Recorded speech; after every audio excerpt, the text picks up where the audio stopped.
தமிழ்நாடு இனி தொடர் அரசியல் வகுப்பில் இது 74வது நிகழ்வு. நாம் தொடர்ந்து இடஒதுக்கீடு, உள் ஒதுக்கீடு, சாதிவாரி கணக்கெடுப்பு இவை பற்றியெல்லாம் நிறைய பேசி வருது. சாதி ஒழிப்பு என்பதும் சமூக நீதி என்பதும் ஏதோ அலங்காரமாக கையாளப்படுகிற சொற்கள் அல்ல.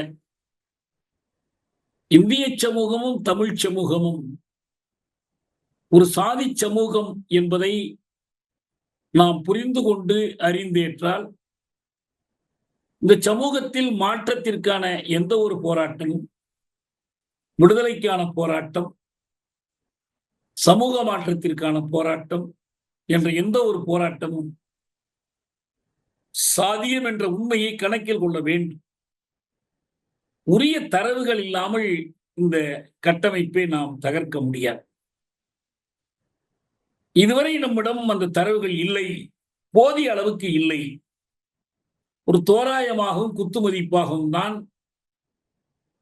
ஒரு கணக்கை வைத்துக் கொண்டு நாம் செயல்பட்டுக் கொண்டிருக்கிறோம். இது சமூக நீதி பகைவர்களுக்கு வசதியாக போய்விடுகிறோம். எந்த அடிப்படையில் சொல்கிறீர்கள், என்ன ஆதாரம் இருக்கிறது என்று கேட்கிற போது நம்மால் அதற்கு துல்லியமான விடை தர முடிவதில்லை. டேட்டா இஸ் வெல்த், தரவுகளே செல்வம் என்று சொல்லப்படுகிற ஒரு காலத்தில் தரவுகளே போர்க்கருவி என்று கையாள வேண்டிய தேவை நமக்கு இருக்கிறது. இந்த அடிப்படையில் தான் சென்ற முறை வகுப்புக்கு இடையில் காக்கா காலேல்கர் ஆணையத்தை பற்றி நான் குறிப்பிட்டேன். தோழர் ஒருவர் அது பற்றி கேட்டார். சரி, விரிவாக அடுத்த முறை பேசுவோம் என்று நான் கூறியிருந்தேன். காக்கா காலேல்கரை புரிந்து கொள்வதற்கு முன்னதாக இடஒதுக்கீட்டில் நம்முடைய பயண பாதை என்பதில் ஒரு கட்டமாக, ஒரு பயணத்தில் வருகிற மயில்கல்லை போல நமக்கு எல்லோருக்கும் நன்கு புகழ்பெற்ற ஒரு பெயர் மண்டலுடைய பெயர். மண்டல் குழு பரிந்துரை தான் இந்திய அரசியலில். அதிலிருந்து இந்த அறிக்கை தரப்பட்டு விபி சிங் அவர்களால் அறிவிக்கப்பட்டதிலிருந்து ஒரு பெரிய தாக்கத்தை செலுத்திக் கொண்டிருக்கிறோம். மண்டலுக்கும் கமண்டலுக்குமான போட்டியாக அரசியல் நடந்து கொண்டிருக்கிறோம். அதனுடைய தாக்கங்கள் இந்திய அரசியலில் பெரிய அளவில் ஏற்பட்டுள்ளது. ஆனால் மண்டலுக்கு முன்னர் பிற்பட்ட வகுப்பினருக்காக அமைக்கப்பட்ட முதல் ஆணையம் காக்கா காலேல்கர் ஆணையம்தான். முதல் பிற்பட்ட வகுப்பினர் ஆணையம் என்பது அதுதான். ஆனால் காக்கா காலேல்கர் ஆணையம் திடீரென்று வந்துவிடவில்லை. இந்திய வரலாற்றில் இடஒதுக்கீட்டுக்கான போராட்டத்திற்கு ஒரு நீண்ட வரலாற்று பகைப்புலம் இருக்கிறது. அதை தெரிந்து கொண்டால்தான் காக்கா காலேல்கருடைய குறை நிறைகளை நாம் புரிந்து கொள்ள முடியும்.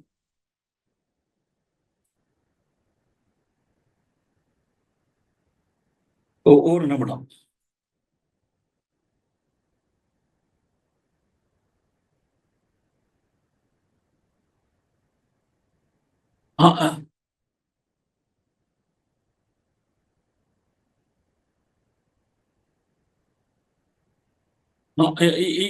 இப்ப முன்ன விட நல்லா கேக்குதான்னு சொல்லுங்க. கேக்குது இல்ல? சரி சரி. நான் இந்த கேபிள் கனெக்ட் பண்ணாமலே உட்காந்துட்டேன். என்ன பார்க்கறது தான் பிரச்சனையா இருக்கு. சரி, அதில் நாம் இடஒதுக்கீடு பற்றிய விவாதத்தில் நாம் சாதி ஒழிப்புக்கு அடிப்படையான சமூக நீதி பொருளியலுக்கு தேவையான சமூக நீதி அரசியல் இவற்றை வலியுறுத்துகிற போது இந்த சமூக நீதியினுடைய ஒரு கூறாக, மிக முக்கிய கூறாக இடஒதுக்கீட்டை, அதுவும் அனைத்தளாவிய இடஒதுக்கீட்டை, அரசு பணிகளிலே மட்டுமல்ல கல்வி வாய்ப்புகளிலும் வேலை வாய்ப்புகளிலுமான இடஒதுக்கீட்டை நாம் வலியுறுத்துகிறோம். இடஒதுக்கீடு மட்டுமே சமூக நீதி ஆகாது என்பது வேறு செய்தி. ஆனால் இடஒதுக்கீட்டை ஒதுக்கிவிட்டு ஒரு சமூக நீதி கட்டமைப்பை உருவாக்க முடியாது. இது நம் விருப்பம் சார்ந்த ஒரு செய்தி அல்ல. எனக்கு இது பிடிக்கும் பிடிக்காது என்று முடிவு செய்யக்கூடிய ஒரு செய்தி அல்ல. சென்ற முறை நாம் வகுப்பில் அந்த பாட்னா உயர்நீதிமன்ற தீர்ப்பை பற்றி பேசும்போது, மதம் விருப்பம் போல் சொல்லலாம், சொல்லாமல் இருக்கலாம், மதமற்றவர் என்று கூட அறிவித்துக் கொள்ளலாம். ஆனால் சாதி அப்படி இல்லை. அது மனம் சம்பந்தப்பட்டதல்ல, அது வாழ்க்கை தொடர்பானது. ஒவ்வொருவரும் ஒரு சாதியிலே பிறப்பது மட்டுமல்ல, இந்த பிறப்பின் அடிப்படையில் அவருடைய வாழ்க்கையை தீர்மானித்துக் கொள்ள வேண்டிய ஒரு கட்டாயம் இருக்கிறது. எனவே இந்த சாதி என்கிற யதார்த்தத்தை புறநிலை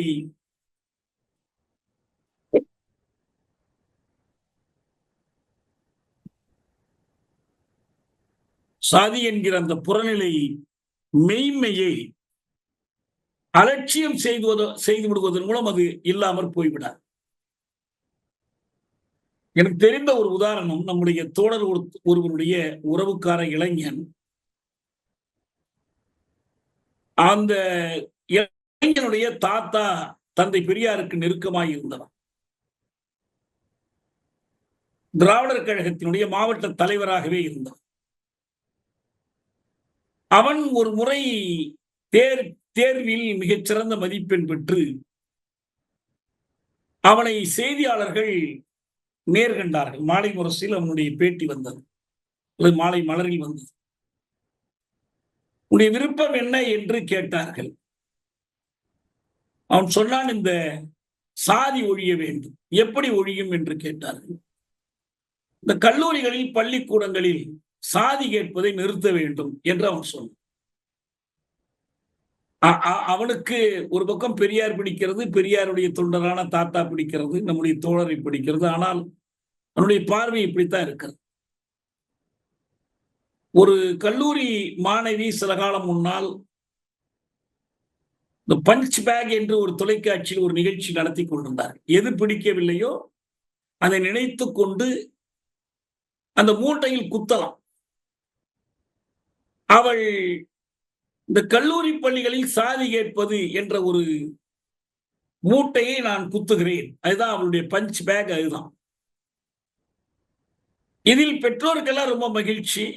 அவளை வளர்க்கிற தந்தை எல்லாம், ஆகா, இவள் சாதி கேட்பதை எதிர்க்கிறாள். ஆனால் அதே பெண்ணுக்கு மாப்பிள்ளை பார்க்கிற போது அந்த பெற்றோர் சாதி பார்ப்பார்கள்.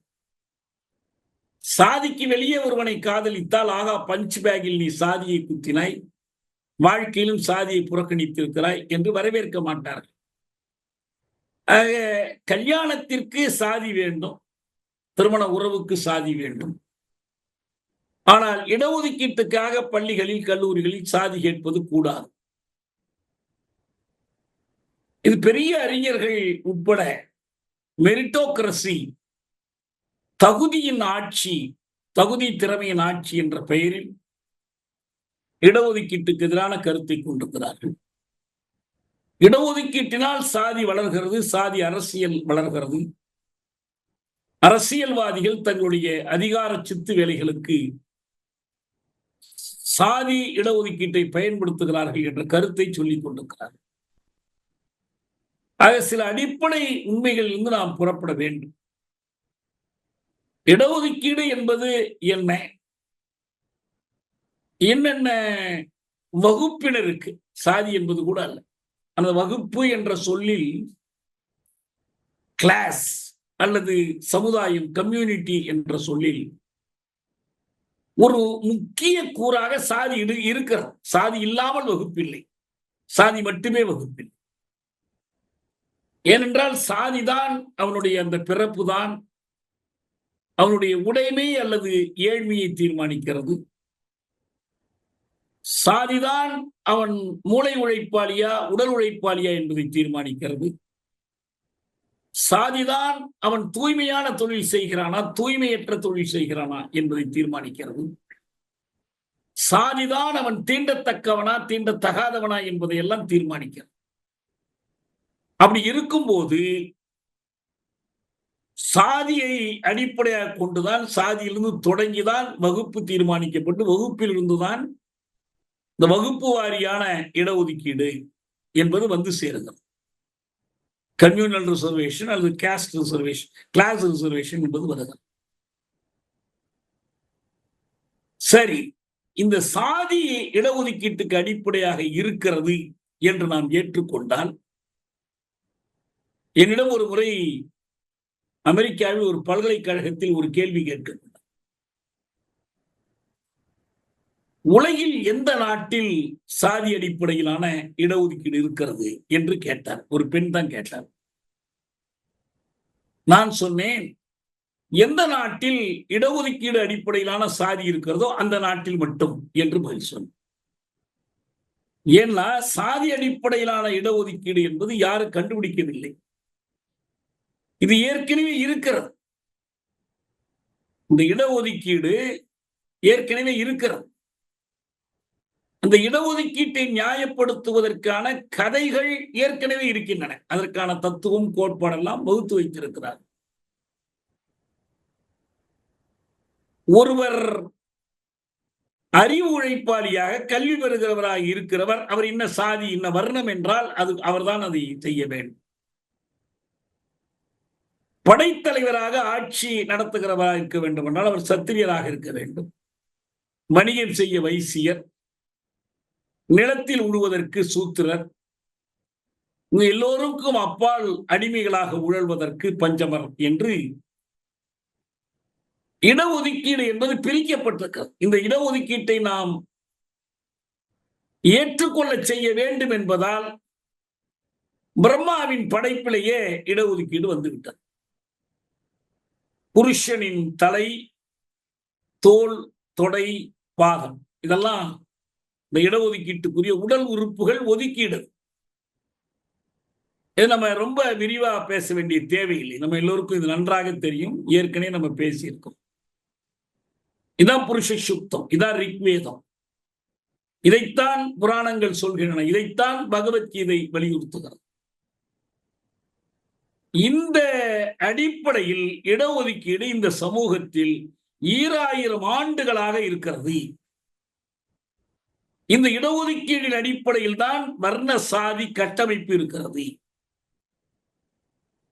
இதுதான் இந்து தர்மம், இதுதான் மனு தர்மம், இதுதான் வர்ண தர்மம். இதைத்தான் போதிக்கிறார்கள். நம்ம இந்த வாரம் பூரா விவாதித்துக் கொண்டே இருக்கிறார்களே, பிறப்பின் அடிப்படையில் தான் வருகிறது, அது முற்பிறப்பினுடைய பயன்கள். இதுதான் தர்மம். இந்த தர்மத்துக்கு அடிப்படையாக இருப்பது கர்மம். கர்மத்தால் விதிக்கப்பட்ட தர்மத்தை மீறினால் உங்களுக்கு கிடைப்பது தண்டம், தண்டனை. தர்மம், கர்மம், தண்டம் என்ற சூலாயுதம் இந்த அடிப்படையில் உருவானது. இதை நீக்குவதற்கு முல்லை முள்ளால் எடுப்பது போல, நஞ்சை நஞ்சால் முறிப்பது போல இதை மாற்றி பிறப்பினால் வேற்றுமை இல்லை, யாரும் எந்த தொழிலையும் செய்யலாம் என்ற மாற்றத்தை கொண்டு வருவதற்கு முன்னதாக ஒரு எதிர் ஒதுக்கீட்டை கையாள வேண்டி இருக்கிறது. அதில் பாகுபடுத்துகிறார்கள். பிறப்பின் அடிப்படையிலே பாகுபடுத்துகிறார்கள். அது மனிதனுக்கு கேடு செய்கிற ஒரு பாகுபாடு. ஆனா இப்ப வேறொரு பாகுபாடு தேவைப்படுகிறது அதை மாற்றுவதற்கு. அப்படி மாற்றி அமைத்து முடிக்கிற வரைக்கும் தேவைப்படுகிறது. அது ஒரு பழைய பாகுபாடு என்பது ஒரு நெகட்டிவ் டிஸ்கிரிமினேஷன், எதிர்மறை பாகுபாடு. இந்த டிஸ்கிரிமினேஷன், பாகுபாடு என்ற சொல் ஆங்கிலத்தில் நல்ல பொருளிலும் கையாளப்படும், எதிர்பொருளிலும் கையாளப்படும். நம்ம தமிழ் இலக்கியங்களில் ஒரு மாயை உண்டு. அன்னப்பறவை பாலையும் தண்ணீரையும் பிரிக்கிறது என்று. இது பவர் ஆஃப் டிஸ்கிரிமினேஷன். பால் வேறு தண்ணி வேற பிரிக்க முடியுதோ இல்லையா, பிரிப்பதாக வைத்துக் கொண்டால் அதே போல ஒரு நல்லது கெட்டதை பிரித்து அறிவது. இது நல்லது, இது கெட்டது. இவர் நல்லவர், இவர் கெட்டவர் என்று பிரித்தறிகிற திறமை. அது பவர் ஆஃப் டிஸ்கிரிமினேஷன். இது நல்ல வகையாக ஒரு பாகுபடுத்துவது.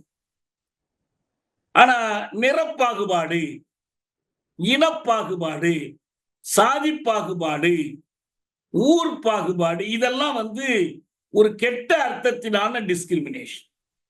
எனவே இந்த டிஸ்கிரிமினேஷனுக்கு, கெட்ட பாகுபாட்டு முறைக்கு பேர் நெகட்டிவ் டிஸ்கிரிமினேஷன்.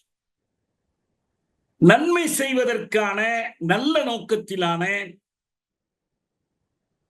உண்மை சார்ந்த, அறம் சார்ந்த, அன்பு சார்ந்த ஒரு பாகுபாட்டுக்கு ஆங்கிலத்தில் பாசிட்டிவ் டிஸ்கிரிமினேஷன் என்று பெயர். Positive discrimination. இந்த பாசிட்டிவ் டிஸ்கிரிமினேஷன் தான் இடஒதுக்கீட்டுக்கு அடிப்படை. இடஒதுக்கீடு என்பது இல்லை, பழைய எதிர்மறை பாகுபாட்டினால் பாதிக்கப்பட்டவர்கள், துயரப்பட்டவர்கள், இழப்புக்காலானவர்கள்,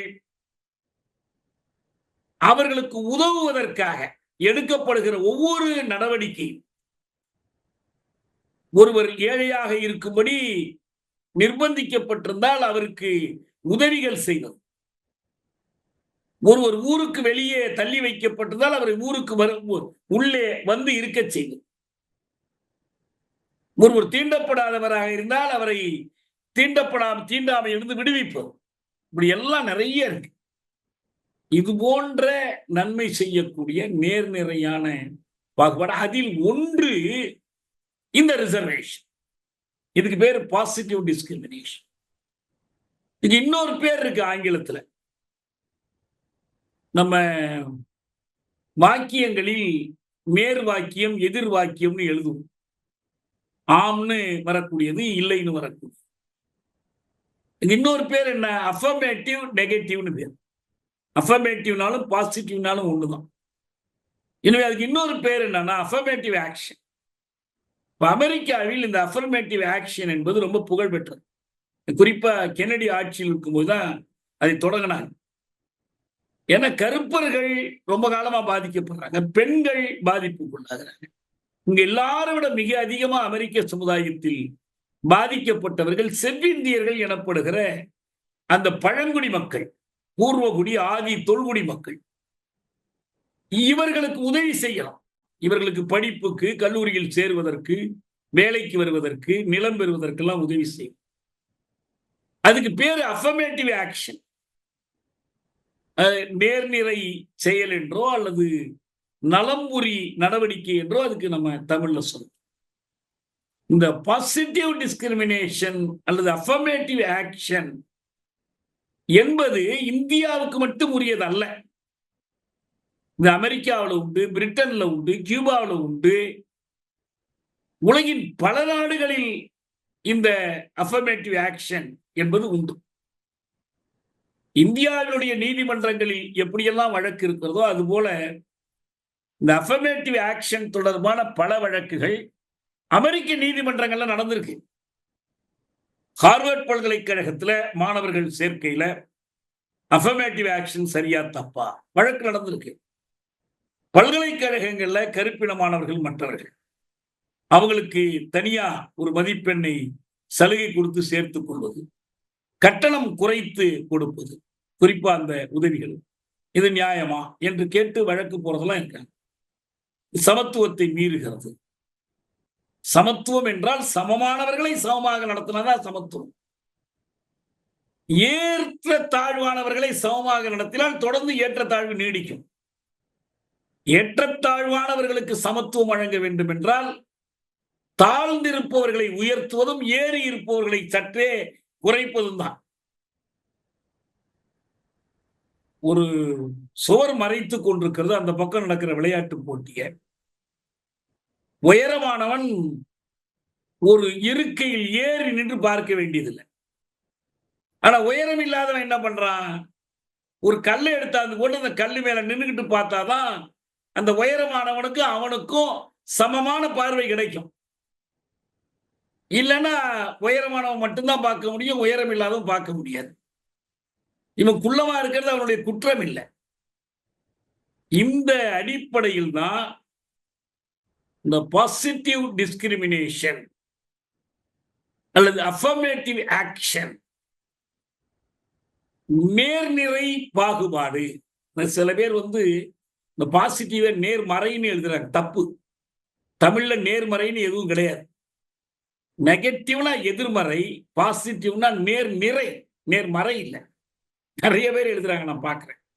நேர்நிறை, அந்த நேர்நிறை செயல்பாடு அல்லது அஃபர்மேட்டிவ் ஆக்ஷன் சொன்னா நலம் தரும் செயல், இந்த நலம் புரிகிற செயல் இதுதான். இது இந்திய சமூகத்துல மற்ற இடங்கள்ல இப்ப அங்க கருப்பின மக்கள், பெண்கள், செவ்விந்தியர்கள், வேறு பல நாடுகள்ல நியூசிலாந்து, ஆஸ்திரேலியா போன்ற நாடுகள்ல தொல்குடி மக்கள், அந்த மண்ணின் மக்கள் ஏராளமாக வெள்ளையர்களால் அழிக்கப்பட்டவர்கள், இன அழிப்பு செய்யப்பட்டவர்கள். கொஞ்சம் பேர் மிச்சம் இருக்கிறார். அவங்களுக்கு உதவி செய்வதற்கான நடவடிக்கை. இப்படி உலகம் பூரா நடைமுறையில் இருக்கக்கூடிய ஒன்றினுடைய வெளிப்பாடு இந்திய சமூகத்தில். இந்திய சமூகத்தில் 2000 ஆண்டுகளாக பிறப்பின் அடிப்படையில் ஏற்றத்தாழ்வு கற்பிக்கப்பட்டு, இந்த ஏற்றத்தாழ்வை நியாயப்படுத்துவதற்கென்றே புராணங்கள், வேதங்கள், சூக்தங்கள், ஸ்லோகங்கள் எல்லாம் உருவாக்கப்பட்டு, இதுக்குன்னு கடவுளர்களே உருவாக்கப்பட்டிருக்கிறார். இவ்வளவு விரிந்த அளவில் ஒரு மத கோட்பாடே இதற்கு பின்னால் நிற்கிது. இதற்கு மாறாகத்தான் என்ன செய்ய வேண்டியிருக்குன்னா, இந்த சமூகத்தில் அந்த பாசிட்டிவ் டிஸ்கிரிமினேஷனுக்கான முயற்சிகளை மேற்கொள்ள வேண்டிய கட்டாயம். இது பிரித்தானியர் இங்கு வந்த பிறகுதான் தொடங்கியது. ஆனால் பிரித்தானியரால் தொடங்கப்படவில்லை. அதுதான் முக்கியமானது. இதை 1902 சாகு மகராஜ் ஆரம்பித்தார். அவருடைய அரசாங்கத்தில் இருக்கக்கூடிய பணிகளில் பிற்படுத்தப்பட்டவர்கள் மறந்துடக்கூடாது, இவங்க எல்லோரையும் உள்ளடக்கிய சொல். இப்பதான் நமக்கு எஸ்சி எஸ்டின்னு ஒரு பேர்லாம் வந்திருக்கு. எஸ்சி எஸ்டின்னு சமூகவியல் ஒன்றும் பொருள் இல்லை. அது ஒரு லீகல் ஃபிக்ஷன், சட்டத்திற்கான ஒரு கற்பிதம். ஏன்னா அட்டவணைன்னா என்ன அர்த்தம்? அட்டவணைங்கிறதுல என்ன அர்த்தம் இருக்கு? நான் ஏற்கனவே ஒரு முறை கிருஷ்ணய்யர் சின்னப்பரெட்டி தீர்ப்பை மொழிபெயர்க்கும் போது ஷெட்யூல் கேஸ்ட் அண்ட் ஷெட்யூல் ட்ரைப்ஸ்ங்கிறத தாழ்த்தப்பட்ட சாதிகள், தாழ்த்தப்பட்ட பழங்குடிகள்னு மொழிபெயர்த்து தப்பு. ஏன்னா ஷெட்யூல்டுனா தாழ்த்தப்படலாம் அர்த்தம் கிடையாது. ஒரு நேரத்தில் டிப்ரெஸ்டு கிளாஸஸ்ன்னு சொன்னாங்க, டவுன் ட்ராடன்னு சொன்னாங்க தாழ்த்தப்பட்டங்கிற அர்த்தத்துல. ஒரு ஒடுக்கப்பட்ட, பிற்படுத்தப்பட்ட எல்லாம் இருக்கு. ஆனா ஒரு சட்டத்தில் ஒரு பட்டியல் போட்டு இந்த பட்டியலுக்கு அவங்க விளக்கம் கொடுத்தாங்க. ஷெட்யூல்ங்கிற அர்த்தம் இல்லை, விளக்கம் என்ன கொடுத்தாங்கன்னா, தீண்டாமைக்குள்ளான சாதிகளை நாம் ஷெட்யூல் கேஸ்ட்ங்கிறோம்.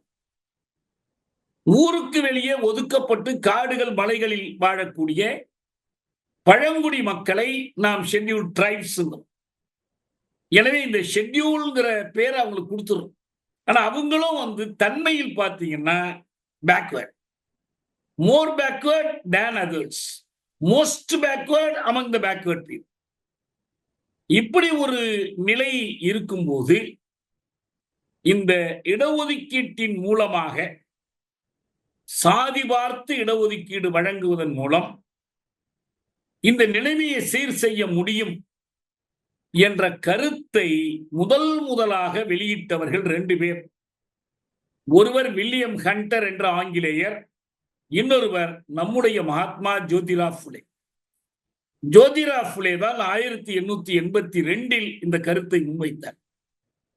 சாதி அடிப்படையிலான இடஒதுக்கீட்டு முறை என்ற கருத்தை அவர் உருவாக்கினார்.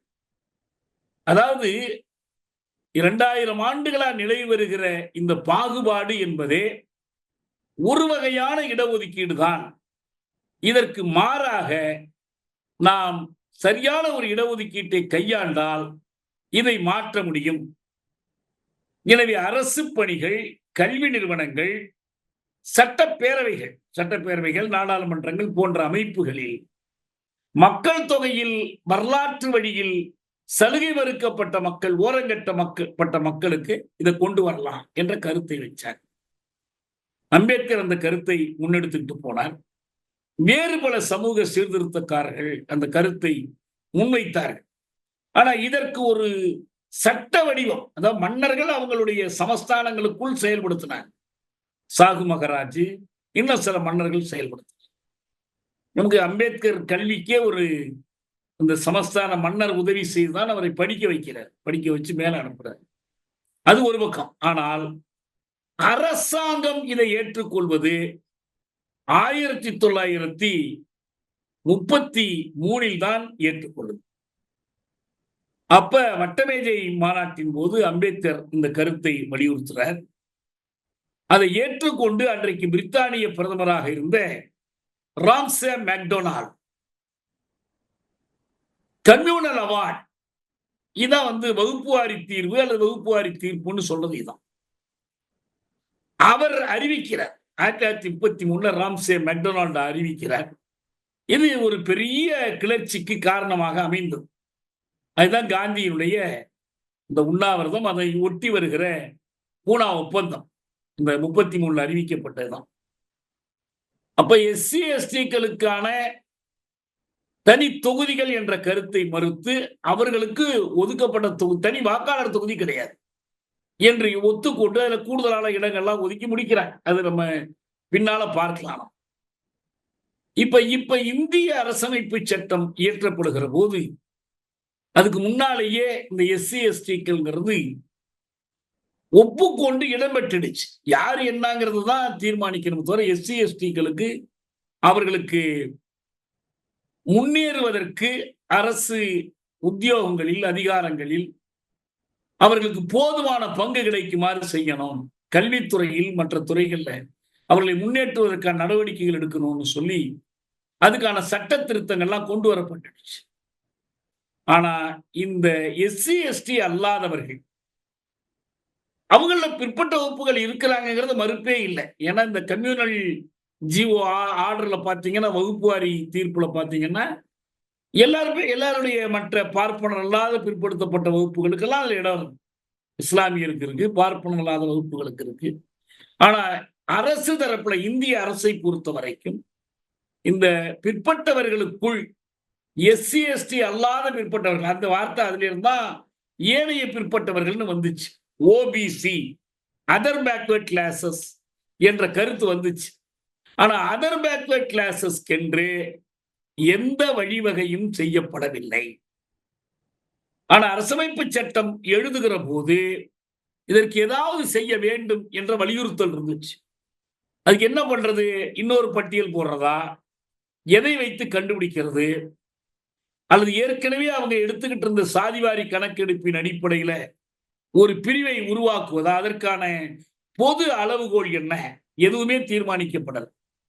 அப்ப என்ன செஞ்சாங்கன்னா, அரசமைப்பு சட்டத்தில் 340 என்ற ஒரு உறுப்பை சேர்த்தாங்க. அது அம்பேத்கருடைய முக்கியமான முயற்சி. 340. இப்ப நம்ம அண்மையில இந்த உள்ஒதுக்கீடு விஷயத்துல 341 பற்றி நிறைய பேசும். ஷெட்யூல்டு காஸ்ட் லிஸ்டை யார் தயாரிக்கிறது, இந்த காஸ்ட்ல லிஸ்ட்ல யாரை சேர்க்கிறது, யாரை நீக்கிறது, இந்த அதிகாரம் அனைத்தும் இந்திய நாடாளுமன்றத்திற்கு. ஒரு மாநிலத்தினுடைய கருத்தை கேட்டு அந்த மாநிலத்தில் இவர்கள் எஸ்சி எஸ்டியா இருக்கிறாங்கன்னா அதை அவங்க எடுத்துக்கலாம். ஆனா அவர்கள் எடுத்து நாடாளுமன்றத்தில் தீர்மானம் இயற்றி அதை யாருக்கு அனுப்பணும்? குடியரசுத் தலைவருக்கு அனுப்பணும். குடியரசுத் தலைவர் தான் இறுதியாக அந்த பட்டியலை அறிவிப்பார். இதுதான் இருக்கிற ஏற்பாடு. இது 341. ஆனா இப்படி இருக்கிறதுனால மாநிலங்கள் அல்லது ஒன்றிய புலங்கள் இந்த பட்டியலுக்குள்ளேயே ஒரு சிலருக்கு உள் வகைப்பாடு செய்து உள் ஒதுக்கீடு வழங்குவதற்கு அதிகாரம் இருக்கிறது என்பதுதான் அண்மையில் நடந்த உச்சநீதிமன்ற தீர்ப்பினுடைய பொருள். ஆனா என்ன செய்ய முடியாதுன்னா, புதிதாக இந்த பட்டியலில் ஒருவரை சேர்க்கவோ இந்த பட்டியலிருந்து ஒருவரை நீக்கவோ முடியாது. சேர்க்கணும்னு கருதினால் அது நாடாளுமன்றத்திற்கு போய் குடியரசுத் தலைவர் ஆணைப்படிதான் சேர்க்கும். மாநில சட்டமன்றம் ஒருவரை நீக்கணும்னுக்கிறதுனால அப்படிதான். இந்த ரெண்டுக்கும் இடையிலான குழப்பத்தினால்தான் திருமாவளவன் போன்றவர்கள் என்ன பண்ணிட்டாங்கன்னா, இது மாநில அரசு கையில அதிகாரத்தை கொடுத்தாச்சுன்னா இந்த பட்டியலையே குலைச்சிருவாங்க, துண்டு துண்டா பிரிச்சிருவாங்க. அந்த அட்டவணை சாதி மக்கள் ஒருபடித்தானவர்கள் என்பது மாறி போயிடும். அட்டவணை சாதி மக்கள் ஒருபடித்தானவர்கள் என்பது ஒரே ஒரு பொருள்ல தான். என்ன பொருள்ல? எல்லோரும் தீண்டாமைக்கு ஆளானவர்கள். ஆனா தீண்டாமைக்கு ஆளானவர்களுக்குள்ளேயே ஏற்றத்தாழ்வு இருக்கு. ஏற்றத்தாழ்வு இருக்கிறது மட்டுமல்ல, சமூக வளர்ச்சி போக்கில் அந்த ஏற்றத்தாழ்வு வளர்ந்து செல்லுது.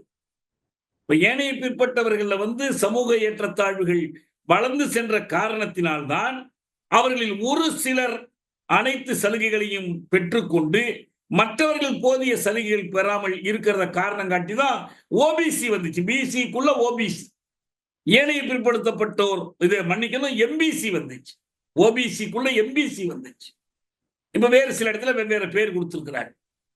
அவங்க இபிசின்னு பீகார்ல சொல்றாங்க. சரி, எதுவும் ஆனாலும் சரி.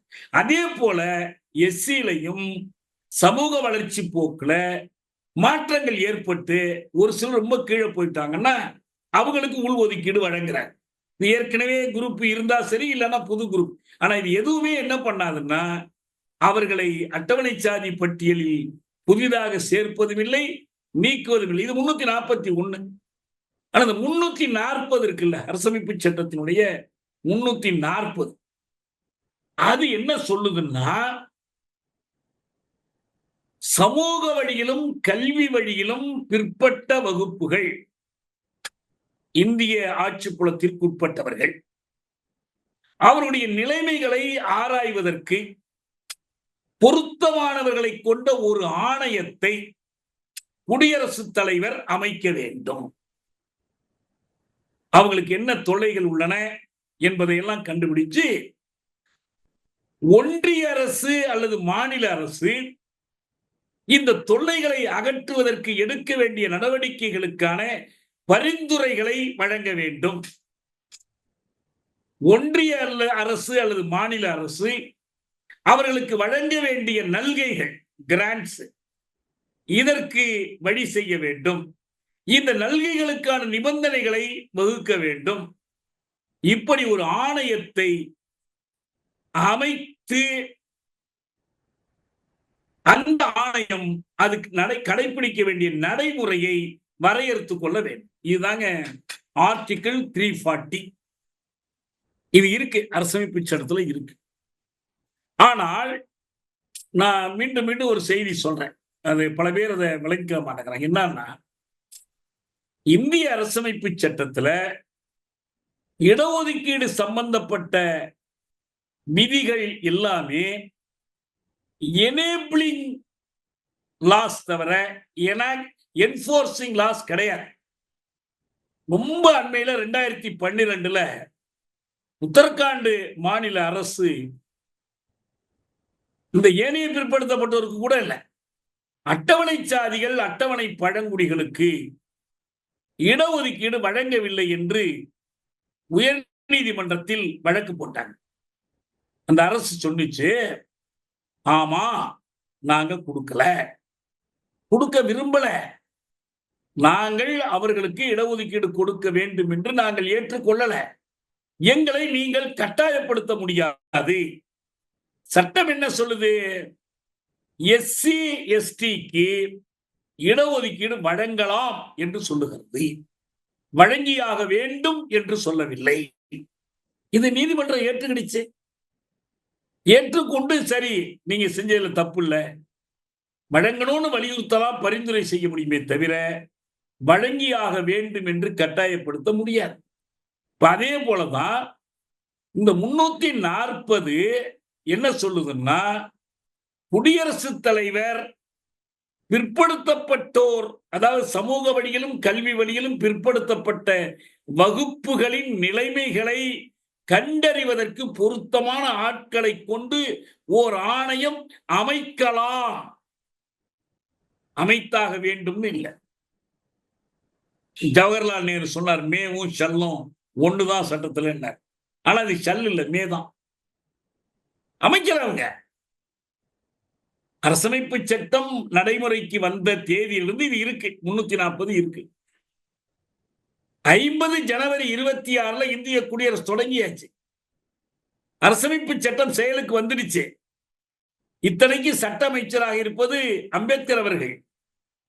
ஆனால் இந்த 340 மீது இந்திய அரசு எந்த நடவடிக்கையும் எடுக்கவில்லை.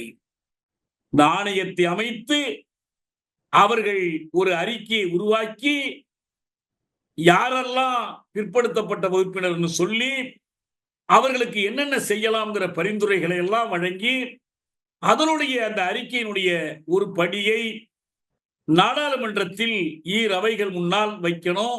அரசு அதுல ஒரு ஆக்ஷன் டேக்கன் ரிப்போர்ட் மாதிரி இதன் மீது என்ன நடவடிக்கை எடுத்திருக்கோம்னு சொல்லணும்.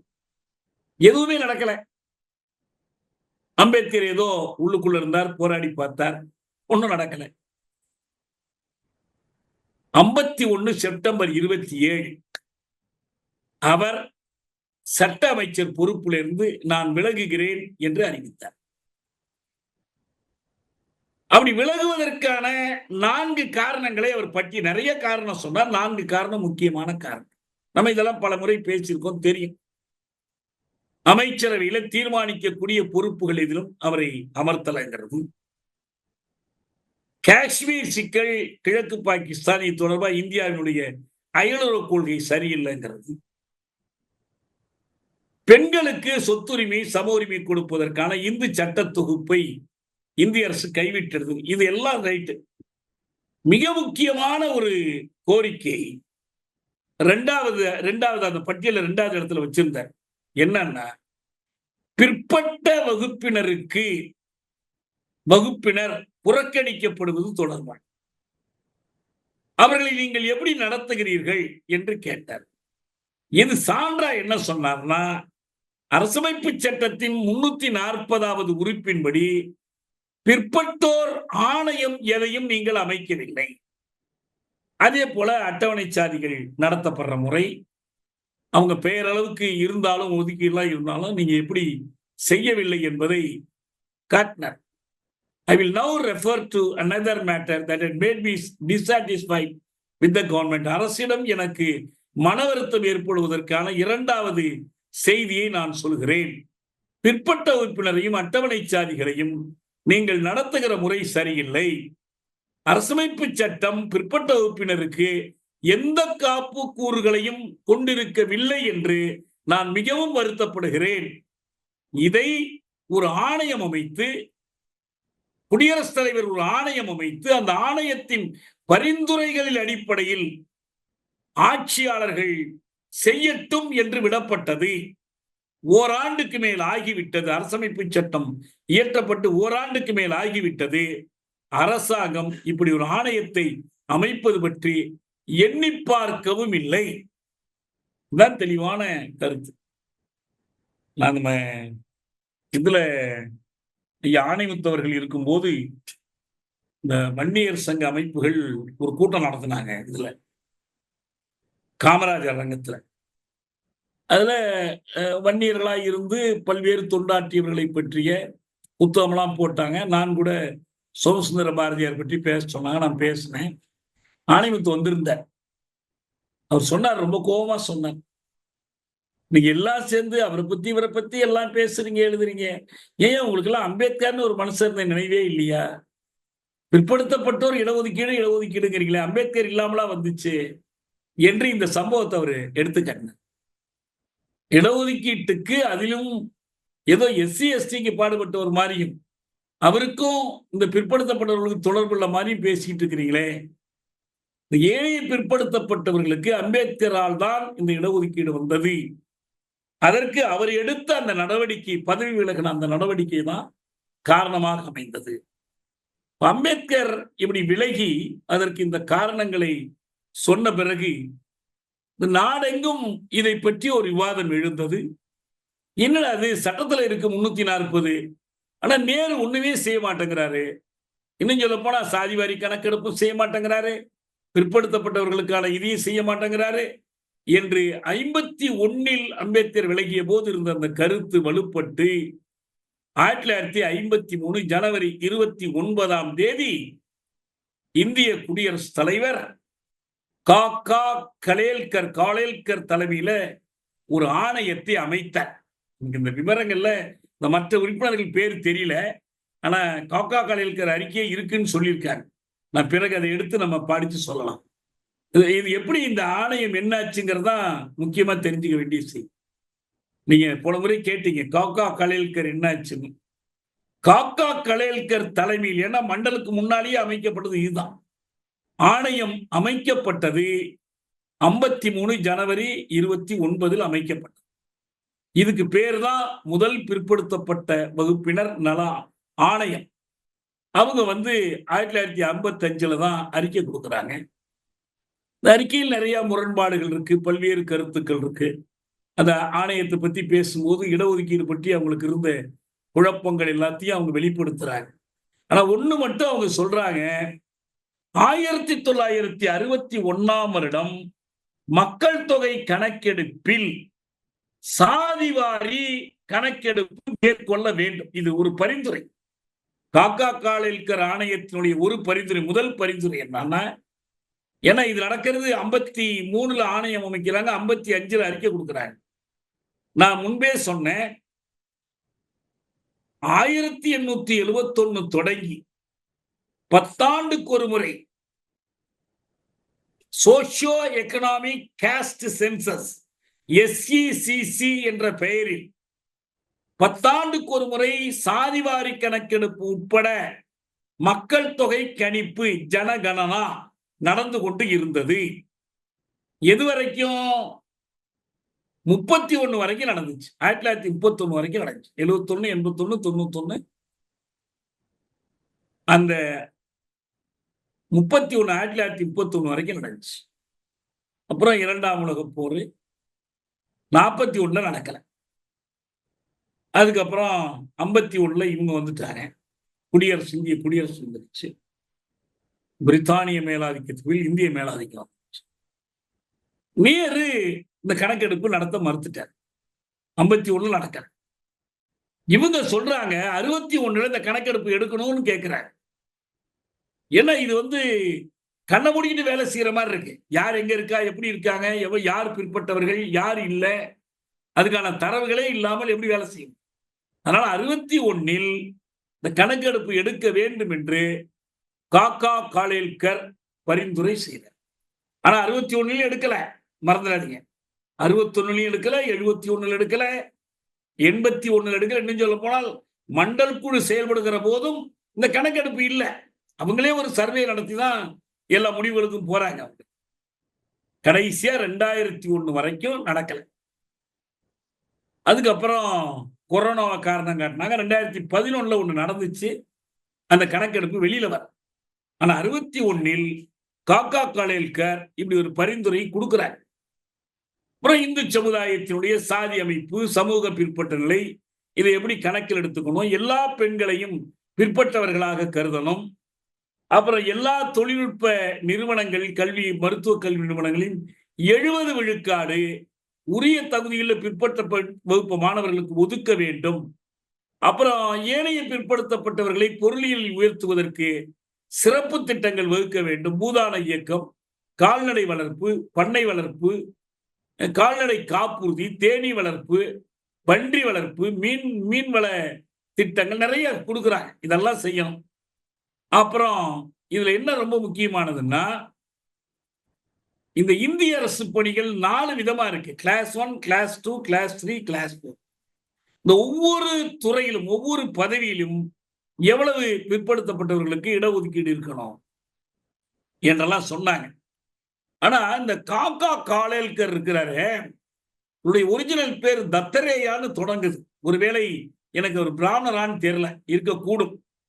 அவரு காந்தியவாதி, நிறைய சமூக சீர்திருத்தவாதி, வினோபா பாவேயோட எல்லாம் சபர்மதி ஆசிரமத்தில எல்லாம் இருந்தோம்.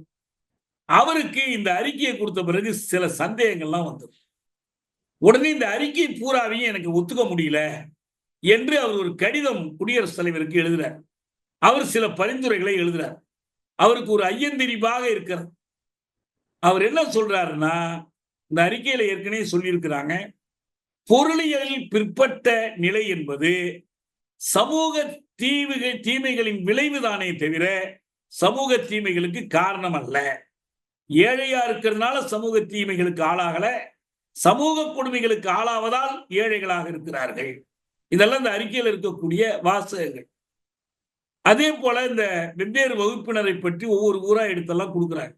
ஆனா இவர் கடைசியில என்ன சொல்றாருன்னா, நம்முடைய காக்கா கலேல்கர் என்ன பண்றாருன்னா, எனக்கு இதுல நிறைய சந்தேகங்கள் இருக்குது. சாதியை பிற்பட்ட நிலைக்கு அடிப்படையாக கொள்ள முடியுமா என்பதை என்னால் உறுதியா சொல்ல முடியலங்கிறார். ஆகவே காத்திருந்து காத்திருந்து கடைசியா இந்த அறிக்கை இந்திய அரசு கிட்ட போனோன்னே நல்ல வாய்ப்பு அவங்க சொன்னாங்க, பிற்பட்ட வகுப்பினரை இனங்காண்பதற்கு புறம் சார்ந்த ஆய்வு கருவிகளை கையாளாத காரணத்தினால் நடுவண் அரசு இந்த அறிக்கையை நிராகரிக்கிறது. முடிஞ்சு போச்சு. முதல் பிற்படுத்தப்பட்டோர் நல ஆணையத்திற்காக 50 காத்திருந்து 51 அம்பேத்கர் பதவி விலகி 53 ஆணையம் அமைக்கப்பட்டு 55 அறிக்கை தரப்பட்டு கடைசியா முழுசா ஒரு முட்டை 0 தான். அந்த அறிக்கையும் நிராகரிச்சாச்சு. இது ஏதோ கல்வி சார்ந்து கலேல்கர் அறிக்கை பயன்படுமே தவிர அரசு நடவடிக்கைகள் எதற்கும் அது அடிப்படையாக உதவப் போவதில்லை. அவர் கடைசியா காலேல்கருடைய கருத்து என்னவா இருக்குன்னா, காக்கா காலேல்கர் என்ன சொல்றாருன்னா, சாதியை பொருட்படுத்தாமல் அனைத்து மக்கள் வகுப்புகளுக்கும் இடஒதுக்கீடுகள் வழங்கப்பட வேண்டும். ஒன்றே ஒன்று, அவர்களது ஆண்டு வருமானம் 800 ரூபாய்க்கு கீழே இருக்க வேண்டும். பழைய இடபிள்யூஎஸ் ஆண்டு வருமானம் 800 ரூபாய்க்கு கீழே இருந்தால் என்ன சாதியா இருந்தாலும் எல்லா வகுப்புகளுக்கும் இடஒதுக்கீடு வழங்கப்படும். நீங்க சட்டம் கான்ஸ்டிடியூஷன் என்ன சொல்லுதுன்னா, சமூக வழியிலும் கல்வி வழியிலும் பிற்பட்டவர்கள், சமூக வழியிலும் கல்வி வழியிலும் பிற்பட்டவர்களை இனங்கண்டு அவர்களை தூக்கி விடுவதற்கான நடவடிக்கைகளை பரிந்துரை பண்ண சொன்னா, இவர் என்ன கொடுத்தாரு, ஆண்டு வருமானம் 800 ரூபாய்க்கு கீழே இருந்தால் ஜாதியை பத்தி கவலைப்படாதீங்க, எல்லாருக்கும் இடஒதுக்கீடு கொடுத்துடணும்ட்டு. அடுத்து என்ன சொல்றாரு, அந்த ஒதுக்கீடும் அரசு பணிகளை பிற்பட்ட வகுப்புகளுக்கு ஒதுக்கீடு செய்வதில் எனக்கு உடன்பாடு இல்லை என்று அறிவிச்சு. இதுதாங்க காக்கா கலேல்கர் போய் முடிஞ்ச கதை. இது உருவாக்கி கடைசியா இந்த அறிக்கையை இந்திய அரசும் நிராகரித்து விட்டது. அவர் என்ன அம்பேத்கர் சொல்றாரு, இந்த அரசமைப்பு சட்டத்தினுடைய 16(4) இயற்றினாங்க இல்லையா, அதாவது சமத்துவம் இல்லாதவர்களுக்கு இடையில சமத்துவம் இருக்க முடியாது. எனவே சாதி கருதாமல், மதம் கருதாமல், பாலினம் கருதாமல், இருப்பிடம் கருதாமல் எல்லோரையும் ஒரே சீராக நடத்த வேண்டும் என்று சொல்லுகிற போது 14. அதே நேரத்தில் இந்த அரசு பணிகளில் கல்வியில் மற்றவர்களுக்கு ஈடான இடங்களை பெறாதவர்களுக்கு என்று தனி நடவடிக்கைகளை எடுக்கலாம், மீண்டும் எடுக்கலாம் தான், மறந்துடாதீங்க. எடுத்தாக வேண்டும் என்று அரசுக்கு கட்டளை இல்லை. அதை பற்றி அம்பேத்கர் சொல்றாரு, வாய்ப்பு சமத்துவம் இருக்க வேண்டும் என்று சொல்வது நல்ல கொள்கைதான் என்ற போதிலும் குறிப்பிட்ட சில சமுதாயங்கள் இதுவரை ஆட்சிக்கு வெளியே நிற்கும் போது அவர்களுக்கான ஒரு வழிவகை செய்யப்பட வேண்டும் என்பதும் அவசியமாகும். இதான் 16(4) பொருள் என்று அவர் விளக்கிறார். இதுதான் கடைசியா நடந்தது. அந்த கலேல்கர் அறிக்கையை கொடுத்த பிறகு பிரசிடென்ட்டுக்கு தனியா கடிதம் எழுதினார், அவர் கருத்துக்களை சொன்னார். கடைசியா அது ஒண்ணும் இல்லாம போயிடுச்சு. இதனோடு அவர்கள் அரசமைப்பு சட்டத்தினுடைய 340 3வது கூறில் கோருகிற போல அவங்க ஒரு செயல் குறிப்பு கொடுக்கணும்னு சொன்னாங்க. நாடாளுமன்றம் என்ன சொல்லிடுச்சுன்னா, இது இந்திய அரசு நாடாளுமன்றத்தில் தெரிவித்த கருத்து. என்ன கருத்துன்னா, சமத்துவ சமுதாயம் அமைக்கும் பாதையில் நமது முன்னேற்றத்திற்கு மிகப்பெரிய தடை சாதி அமைப்பு தான். சாதி அமைப்பு தான் சமத்துவ சமுதாயத்தை நோக்கி முன்னேற விடாமல் தடுக்கிறது. அப்படி இருக்கும் போது ரொம்ப கவனமா பார்க்கணும். குறிப்பிட்ட சில வகுப்பு சாதிகளை பிற்படுத்தப்பட்ட சாதிகள் என்று இனம் காண்பது இப்போது இருக்கிற சாதி அடிப்படையிலான பாகுபாட்டை நிரந்தரமாக்குவதற்கே உதவக்கூடும். எவ்வளவு வேடிக்கையா இருப்பாரு. பார்லிமெண்ட்ல இந்திய அரசு சொன்ன கருத்து, இந்த கலேல்கர் அறிக்கை மேல நேரு பிரதமராக இருக்கும்போது மிகப்பெரிய பகுத்தறிவாளர், சோசியலிச மானி சமுதாயம் சொன்னவர்கள் சாதி பற்றி அவ்வளவுதான் அவங்களுடைய பார்வை. அதாவது என்ன சொல்றாங்க, சாதி முன்னேற்றத்துக்கு தடையா இருக்கு, ரைட், சமத்துவ சமுதாயம் அமைப்பதற்கு சாதி தடை. அப்படி இருக்கிறதுனாலேயே இன்னென்ன சாதி எல்லாம் பிற்பட்ட நிலையில் இருக்கிறார்கள் என்று சொல்வது சாதி அடிப்படையில் இப்போது இருக்கும் பாகுபாடுகளை நிரந்தரமாக்குவதற்கு உதவும். அப்ப என்ன புரிஞ்சுக்கிறாங்க, சாதி இருக்கின்றது என்பானும் இருக்கின்றானே, எனவே சாதி இல்லைன்னே சொல்லிடுவோம். இல்லைன்னு சொல்லிட்டா முன்னேறிய ஜாதி பிற்பட்ட சாதி என்றெல்லாம் வேறுபடுத்த வேண்டிய தேவை இருக்காது. இதான் கலேல்கர் அறிக்கை மேல அவங்க கொடுத்த ஆக்ஷன் டேக்கன் ரிப்போர்ட். முழு அறிக்கை அவங்க அப்ப வெளியிடல, அவங்க எடுத்த அறிக்கையை சொன்னாங்க. இந்த நிலைமையில் தான் இன்னொரு ஆணையத்தை அமைக்கணும் என்ற தேவை வரும். 1961 ஆகஸ்ட் 14ஆம் நாள் எல்லா மாநில அரசுகளுக்கும் மைய அரசு கடிதம் எழுதி அவங்க சொன்னாங்க, பிற்பட்ட தன்மையை வரையறுப்பதற்கு நீங்களே உங்கள் அளவுகோல்களை உருவாக்கி கொள்ள உங்களுக்கு உரிமை உண்டு. இந்திய அரசாங்கத்தை பொறுத்தவரை சாதி அடிப்படையில் நிர்ணயிப்பதை காட்டிலும் பொருளியல் ஆய்வுகளை செய்வதிலேயே விருப்பமுடையதாக இருக்கிறது. முடிச்சுட்டாங்க. நாங்க பொருளாதாரத்தை பார்க்க பிஜேபி அரசாங்கம் இல்ல, காங்கிரஸ் அரசாங்கம், மோடி அரசாங்கம் இல்ல, நேரு அரசாங்கம். அவங்க என்ன சொல்றாங்க, நீங்க உங்க மாநிலங்கள்ல ஏதாவது பண்ணீங்க, ஜாதியை எப்படி வேணாலும் வரையறுத்துக்கிட்டுங்க, யாரு பிற்பட்ட ஜாதிகளாம் நீங்க முடிவு பண்ணீங்க. ஆனால் எங்களை பொறுத்த வரைக்கும் நாங்கள் இதை செய்ய போறதில்லை. இதுக்கு பிறகு ஒரு ஆணையமும் அல்ல. பிற்பட்டோர் ஆணையம் வேண்டும் என்ற கோரிக்கை தொடர்ந்து வலியுறுத்தப்பட்டது. அப்படி வலியுறுத்தப்பட்டதனுடைய விளைவு என்ன, மிக நீண்ட காலம் கழிச்சு 55ஓட இது முடிஞ்சு போச்சு. ஆனா 78 தான் ஜனதா அரசாங்கம், நெருக்க நிலை காலம் முடிந்து ஒரு ஜனதா அரசாங்கம் வந்திருந்த போது அதில் தான் முதலாக மீண்டும் ஒரு குழு அமைக்கிறார்கள். அதுதான் மண்டல் குழு. அந்த மண்டல் குழு பரிந்துரை தான் அதற்கு பிறகு 80 கொடுக்கப்பட்டு அது கிடப்பிலிடப்படுது. மீண்டும் விபி சிங் வந்த பிறகுதான் அந்த அறிக்கையை அவர் கையில் எடுத்து செயல்படுத்த ஆரம்பிக்கிறார். அதனுடைய விளைவுகளை நாம் பார்த்து கொண்டது. 75 ஆண்டு காலம், 76 ஆண்டு கால குடியரசு, 74 ஆண்டு கால குடியரசினுடைய வரலாற்றில் பிற்பற்றோர் நலன் பேணப்பட்ட முறை இதுதான். இந்த நிலையில்தான் நீங்க இந்த பிரச்சனையை மாநில அரசு கிட்ட விட்டா ஜாதி வெறியர்கள் கைப்பற்றி கொண்டு போயிடுவார்கள், இந்திய அரசிடமே விட்டுருங்க, அவங்க பார்த்துக்குவாங்க என்று நம்ம திரும்ப சொல்லிட்டு இருக்கிறார். ஏதாவது நடந்திருக்கும்னா அது மாநில அரசுகளை கொண்டுதான் நடந்திருக்கு. அவனே சொல்லிட்டான், நீங்க பார்த்து ஏதாவது பண்ணீங்க, நாங்க இதுக்கெல்லாம் வரமாட்டோன்ட்டான். இதுதான் காக்கா கலேல்கர் உருவாக்கப்பட்ட பகைப்புலம். காக்கா கலேல்கரை கொண்டு நடந்த காரியங்கள் இவ்வளவுதான். இதான் நம்ம காக்கா கலேல்கர் பற்றி தெரிந்து கொள்ள வேண்டியது. இந்த அறிக்கை கிடைக்கும்னு சொல்லியிருக்கிறாங்க. நான் இங்கே படிச்சுட்டு வேணா மீண்டும் அதை பற்றி இன்னும் கொஞ்சம் விரிவா பேசலாம். இந்த சுருக்கங்கள் தான் நாம் பார்த்தது. அதிலே நம்ம மண்டல் குழு பற்றியும் பார்ப்போம், மண்டல் குழு அமைப்பதற்கான பின்னணி என்ன, மற்ற எல்லாத்தையும் பார்க்கலாம்.